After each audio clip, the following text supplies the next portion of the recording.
Welcome to The Kingstonian, a podcast that profiles individuals who are passionate about what they do for a living, about what organization they belong to, or simply passionate about the community they are a part of.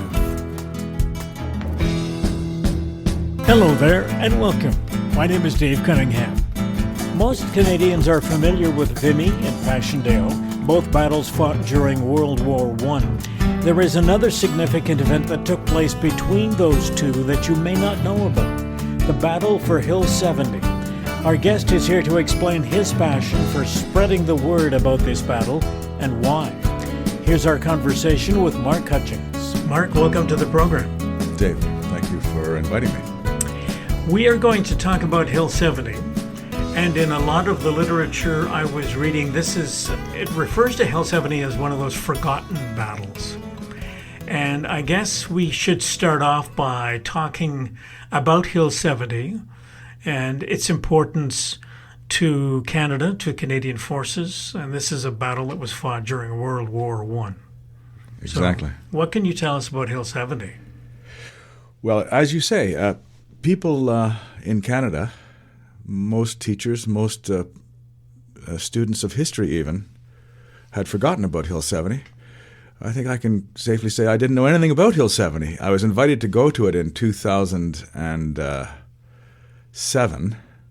I was at Vimy, and an English fellow with a booth, he said, what about Hill 70? I said, gee, Hill 70, well, maybe it rings a bell.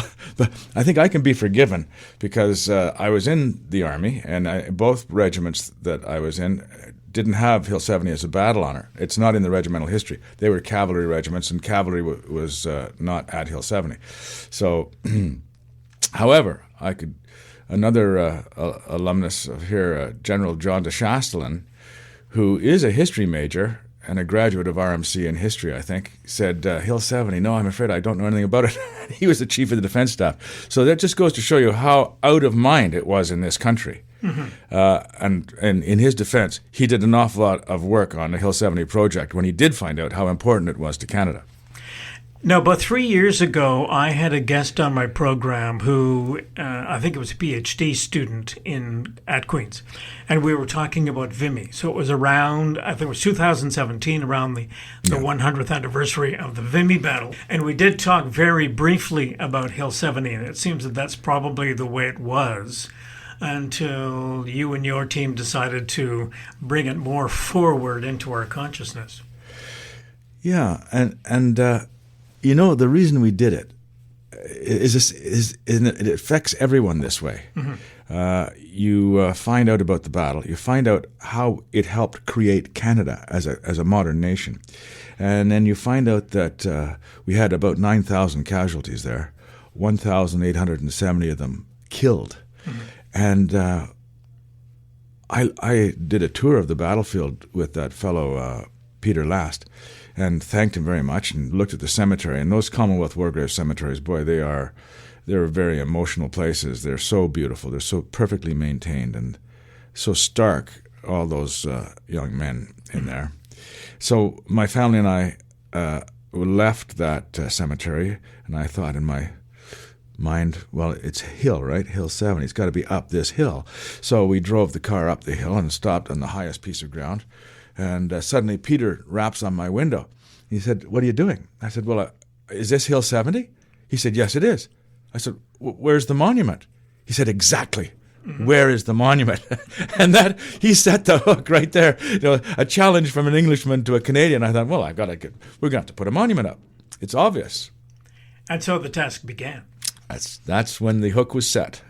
Now, let's go back and talk a little bit about the battle itself. So this is 1917, and it's between the battle for Vimy and the battle for Passchendaele, correct? Correct. Chronologically. And both those battles are significant in their own right. The Vimy is the first battle where all 4 Canadian divisions fought together. So basically you have a Canadian army starting to form inside the British Army. And it was called the Canadian Corps. At the Battle of Vimy, though, there was approximately 90,000 Canadians in a battle of 170,000 people. So it's a British battle. commanded by a British Army commander with a British Corps commander in charge of the Canadian Corps, and it's a British battle with a very high Canadian content. And a significant battle because for the very first time, all of our divisions fought together, all 4 divisions. Then just after that, the Corps commander, Byng, who later becomes our Governor General, he's promoted and he goes on to command 3rd British Army. So who's going to command the Canadian Corps now? Well, they find the best man for the job is a Canadian for the very first time. Arthur Currie, Div commander of 1 Div, is elevated to command the Corps. And he was the fellow who did the planning for the Vimy battle. So, and I'll just skip ahead to November. A terrible battle occurs. It's Passchendaele. If you go to the cenotaphs across this country, town, village, city, Passchendaele is burned into our consciousness because of the number of casualties. But not just our casualties. Before us, the New Zealanders and Australians. Before them, the British 3 or 4 divisions, the Highland Division. The losses were horrific. So now let's step back. And there's a movie made, by Gross about Passchendaele. So Passchendaele's in the memory of our country, as is Vimy. Mm-hmm. And then after the war, the Canadian government looked around and said, we've got over 10,000, over 11,000 people with no known graves. We need a national monument. Where would it be? And a committee was formed, as governments do. And they looked around and they thought, well, Vimy is a fine piece of terrain on which to put a monument. Currie is quoted as saying, you mustn't forget Hill 70, a significant battle. First all-Canadian battle. First all-Canadian victory, and a brilliant victory. But anyway, they put it at Vimy. And we will never, our group, I think written in our charter is a comment that we would never do anything to diminish the importance of Vimy. It has a religious significance to Canadians. It's known it's taught in school. Yeah. So, and that monument at Vimy is one of the finest monuments in the world. It's on a par with the Taj Mahal. It is brilliant. If you can get a chance to go, please go and see it. So we will do nothing to diminish Vimy, but we thought it was unfair that Hill 70 could be completely overlooked. So what happened? The British were getting ready for Passchendaele. It was called the Third Battle of Ypres, and they wanted a diversion. And they say, these Canadians are pretty good. Let's have them attack the town of Lens in France. It's further down south. But if they can succeed in really making another significant battle, they'll draw German troops in from around the neighborhood. They'll prevent the Germans from moving divisions up to the Third Battle of Ypres, where we're going to have our big breakthrough. And as it turns out, they didn't have the big breakthrough at Ypres. But the Canadian battle, which was meant to be a large-scale diversion, was wildly successful. Mm-hmm. But the interesting thing about that battle, he was ordered to attack Lens. Currie, who was a real estate developer before the war, and has an understanding for terrain and a very fast learner. By this time, he's one of the most efficient generals in the Western Front. He went and had a look at the ground, and he said, the Germans have been in there for 3 years. They've already beaten the French to have 75,000 casualties. Then in 1915, they beat, at this place, the same place, the British at the Battle of Loos. They had 50,000 casualties. Now they've had 2 more years to reinforce, dig in, retrench. If we attack that, it'll be a bloodbath. The idea, which would be better, is if we take the high ground which overlooks Lens, 70 meters above sea level. That's why it's Hill 70, 70 meters above sea level. We could dominate the town of Lens. We'd have the same effect. They would have to try and get us off that hill. Mm-hmm. And as a result, he said he convinced the Brits that he should be allowed to do the Battle of Hill 70, not the Battle of Lens. Now, I think if any British general had gone to the High Command and said, by the way, I've got a much better idea than your orders, let me do something different, he would have been fired. But they let Currie do this. They tried to talk him out of it. His old Corps commander came down and said, Arthur, if you blow this, you're finished. You're doing not what is directed. But it was wildly successful. While the Canadians had 1,877 dead, which is a hell of a price to pay, the Germans had over 25,000 casualties. And there is a German historian who believes it was closer to 40,000. We can't tell what the casualty rates for the Germans were because their records were destroyed in the Second World War when we bombed Berlin. Yeah. So, now, when it comes to the battle for Hill 70, some of the stuff I read seemed to indicate that after that or during that, Canadians were given more equipment, better equipment. That's the sense I got from some of the documentation I read, where they were recognized as being very competent in what they were doing. And I'm wondering, is that a skill that evolved over time? Is that Currie alone who was able to organize his troops in that particular fashion, or how did that work? Well, I mean, I can unabashedly tell you my opinion. I think Currie was the best general on either side in the Second World War. Now, there are historians out there who are going to start to hit me in the ribs about this for being so parochial, but we have ignored the success that Currie had, but I assure you the British did not. In the diaries of Lloyd George, the British Prime Minister, he had, in his mind, had the war continued, Currie would have been the chief of the Imperial General Staff. He would have taken over from Haig because Currie never lost a battle. Yeah. You start to reinforce success like that. You know, his own generals were not giving him victories. Currie and to a certain extent Monash as well were giving victories to the British when they really needed them. So, new equipment. I think there was innovation happening in all armies. You know, the tank, it came out of the war, but so did many other things. You know, zippers came out of the war. Tampons came out of the war. Remarkably, they were developed as a medical, blood-absorptive clean tissue, and the nurses knew exactly what they wanted those for. So, I mean, there's all kinds of new, remarkable inventions that were developed from in the war, and the Canadians were fast to adopt them, possibly because we were less of a professional army than the British. We could be innovative. We are not perhaps so class conscious as the British. And here I am betraying my own family roots. But all four of my grandparents were born in the UK.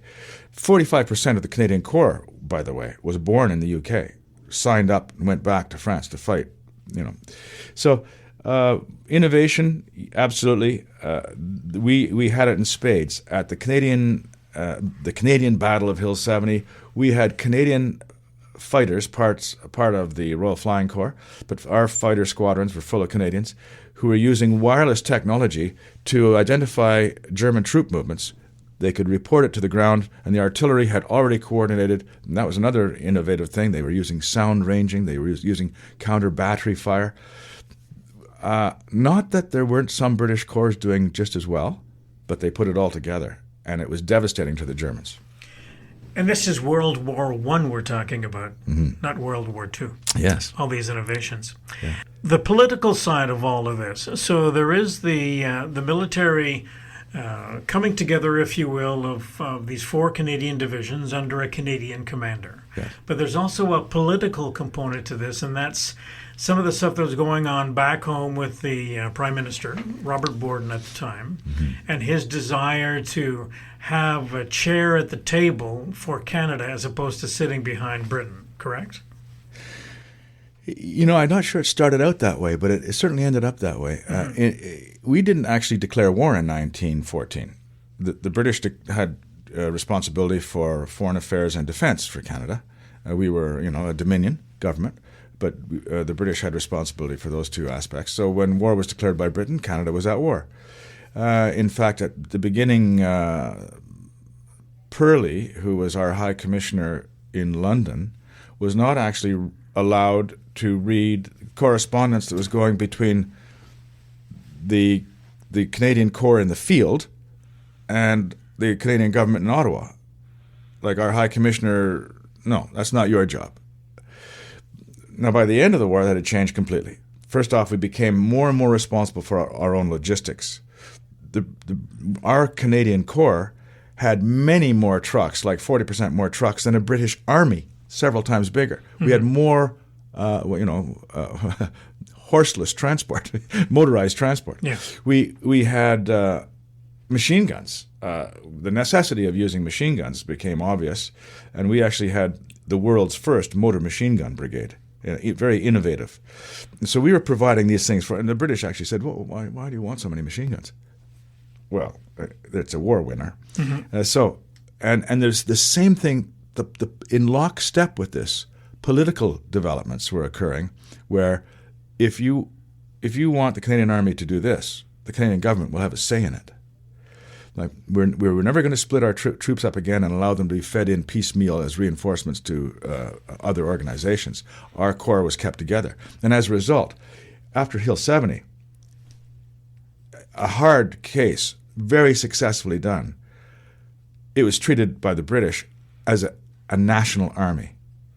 It was called the Canadian Corps, but it was treated like a national army. And as a result, our politicians could also gain the benefit of having a national army in the field. Mm-hmm. So, by the start of the war, at the start of the war, we had, I think, 3 foreign offices abroad. Paris, high commissions, and at the end of the war, we were independent. We had multiple offices overseas. We were behaving like a national country that was well established.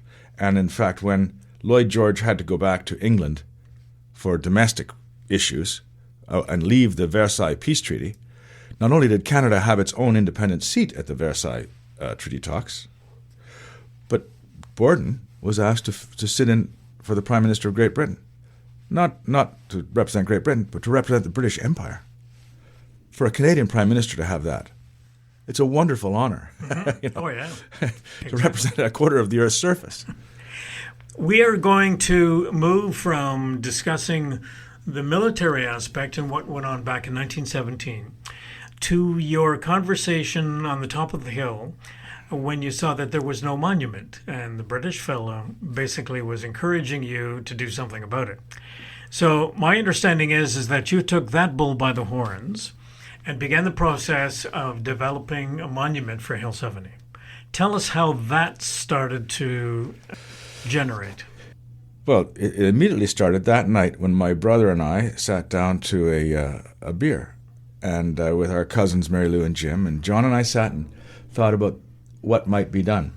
And he was a designer, and he immediately started coming up with designs for emblems and designs for monuments, and I was exceptionally busy for a couple of years, although the idea was still percolating. And the thing about an idea like this, you say, how is it a battle which young Canadians fought and died to help create Canada as a nation? Remarkably, the Americans had a revolution. They went to war against the British to become independent. We went to war with the British to defend 2 other countries, Belgium and France. That's very Canadian. Yeah. And as a result, the British effectively in 1931 gave, with the Statute of Westminster, we were an independent country. And so if you present an idea like this to somebody and say, and yet there is no monument devoted to either the loss of human life or the creation of a national entity, how can that be? Would you like to help? And the answer invariably is, yes, I will help you. What can I do for you? And I'll start with the first story. When I had the dirtiest car in the parking lot of Rideau Hall, I went to see the Governor General with my good friend Walton Tinchuk, and we went in, and we had taken the precaution of making sure that Mrs. Johnston in advance had heard about this from a friend in Ottawa. She rode horses with him, and so Sharon Johnson knew all about it, and luckily she had told her husband, the Governor General. And I started talking to the Governor General on cue when I was directed, and he let me go for about 30 or 40 seconds. He said, no, Mark, I get it. I get the importance of this. I know what you want to do. What do you want me to do? And that's instructive when the Governor General says, okay, what can we do to make this happen? And honestly, just about every single person that we approached over the next 5 years, without exception, said, yes, I'll help. Mm-hmm. So what that ended up doing was getting us a bunch of extremely professional people. We got a Canadian architect in Ottawa who came up with the obelisk idea. Her brother is an international real estate developer who knows how to make things get built, even anywhere in Europe or Australia or England. And his brother is actually a project manager for a bunch of these things. Did we ever need that? In Kingston, we got another project manager, professional project manager, who had been on the board of KEDCO, and a lot of these fellows had military connections, which is how I knew them, but everybody has a certain life after the military. So we ended up, whoever we asked, we ended up getting extremely high-quality people who could work with others and who could make a project happen. Now, when did you have this beer? What year was this? That was 2007 in April. And so from 2007, you've pulled a team together of people who are interested in helping you out with this particular campaign. And I've sort of got an off-the-topic question here, but Hill 70 is in France. Who owned the property when you took that little walk up the hill? Was it part of a cemetery or...? First off, Hill 70 is a long ridge, and the battle occurred on about a 2-kilometer front. This is Currie's genius. A corps could attack on a much broader frontage, but he went in very narrow frontage, basically straightening out the trench lines to a certain extent, took the high ground, and as a result, he only used half of his troops. So over the next 10 days of the battle, he could constantly feed in new, fresh troops where the Germans were becoming exhausted every time they'd hit fresh Canadians, or relatively fresh, shall we say. So that hill was a 2-kilometer stretch. And we thought it'd be nice to put the monument right on the top of the hill. So my friend Sean Murray and I went to France to meet the mayor. We'd had it all arranged in advance. We had our pitch ready to go. We said, we'd like to do this monument, and it would be good for your town because there are 700,000 visitors come here in this neighborhood every year, but they don't come to your town. They go to other places. Yep. But we can bring them to your town so you could see it. And we told them the type of monument we wanted to do and the plan. And this is all in French. And the mayor didn't say much. And he said, Colonel Hutchings, your battle completely destroyed my town. There was not one brick left on top of another. I thought, well, it wasn't my battle. I wasn't even there. And then he said, France is a country of laws. If I have to expropriate that high ground at the top of the hill, it'll take years. You'll never have your monument up for the 100th anniversary in 2017. And I thought, that's... He said, we're a country of laws. We'd have to expropriate people. We'd have to do rezoning. Rezoning takes time. And I thought, this is not going well, And then he said, do you have a car? I said, yes, I do. He said, come on, I'll show you where you can put your monument. So we drove around at 3 different sites. He did get it. He was working on it. And the mayor, Jean-François Caron, said, this place here I could give you because it's in a city park. And I looked at it, and it was undeveloped. I could say it's pretty rough, actually. But it had great potential. And it was in the start line of the Canadian trenches. So in the preparation for the battle, this is where Canadian troops were. And so we said, this would be just fine. Mm-hmm. And this is where we put the monument. And then we adapted the monument designs, of which there were quite a few prospects, to that site. Now, we are going to rapidly run out of time in this conversation, and I wanted to... So the monument is erected, and it was completely finished last fall, correct? Yes. And you had ceremonies to recognize that fact. Yes. But it doesn't stop there. You are continuing with an education program, and can you briefly describe how that's all working? This education program is the brainchild of Susan Everett, who also another Kingstonian. And she started as a teacher and became a vice principal and then a principal and then a superintendent of schools and worked in the ministry. And she was the ideal person to lead the education program, which we developed. And, we did the education program because if you build a monument in France, that's one thing. But if you don't teach Canadians why it's important, you've missed the boat. So Susan looked at every curriculum across the country, all the provinces, and basically went for grade 10 when the First War is taught. Sometimes it's taught as part of history, sometimes it's social studies. But she created a tremendous package, which I have here in front of me. Mm-hmm. You folks listening can see it, obviously. But it is very colorful. It's very beautiful. It's very well designed. It does all the teachers' work for them. It creates a lesson guide, and it creates handouts of many different types for the students to take and look and learn from. First World War recruiting posters that were put up here in Canada of how the war affected society. Farmers were protected. They need help to get their crops. Essays that can be written by the kids. And this is a brilliant package. It was nominated for the Governor General's Prize Education Award, and I hope it will get it eventually. And we're now working on making sure it's going to be in Canadian schools for 100 years. Mm-hmm. That's excellent. That's great. With that, we will wrap up our conversation, and I want to thank you very much for coming in. Dave, thanks for the invitation.